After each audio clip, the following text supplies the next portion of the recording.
Сайн байцгаана уу хүүхдүүд ээ. Өнөөдрийн үлгэрээр бүгдээрээ тэнэг чоныг ярина. Тэнэг чон.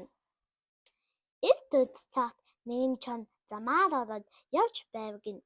Гэтэл зам дээр нэг нь хонины зайдас хэвтэж байж гин. Түүнийг очиж үзээд идэх гэтэл зайдас "Чонгой, та намайг битгий идээч дээ. Энэ урд нэгэн адуу шавар дунаад хэвтэж байгаа. Түүнийг очиж идчих намайг эзэн ч чадахгүй шүү дээ" гэж гуйв. Чон тэр зайдасны үгэнд орж хэлсэн ёсоор тэнд бие гэсэн газарт нь очиж үзвэл үнэхээр нэгэн адуу шавар дунаад хэвтэж байв. Ингээд түүнийг идэх гэтэл адуу бас л хэлж гин. "Чонгой, та намайг идэх гэж байгаа юм бол шавраас минь татаж гаргаад олгоод ид" гэж мөн л түүний хэлсэн ёсоор шавраас нь татаж гаргаад идэх гэтэл бас "Та одоо намайг шавартай хэвээр нь идэх гэж байхын оронд цэвэрлээд идэлтэй" гэж гин.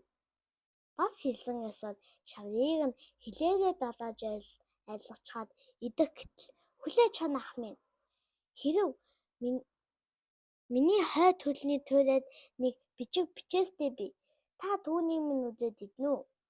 Хэрэв түүнийг үзвэл дахин өлсхийн зовлон үзэхгүй" гэж. Чон түүний үгэнд итгэж бичгийг үзэх гээд очтол тэр адуу дагзныг хаг хөшгөлж орхиод босоод давхаад явчихаж гин. Чон мангууж мүйжээсэн толгойгоо бариад замаар явсан зантгар толгой, зайдасанд хуургацсан эргүү толгой, шавраас нь татаж гаргах ямар эзэн биш дээ. Шаврыг нь долгойж айлгах ямар ээж нь биш дээ.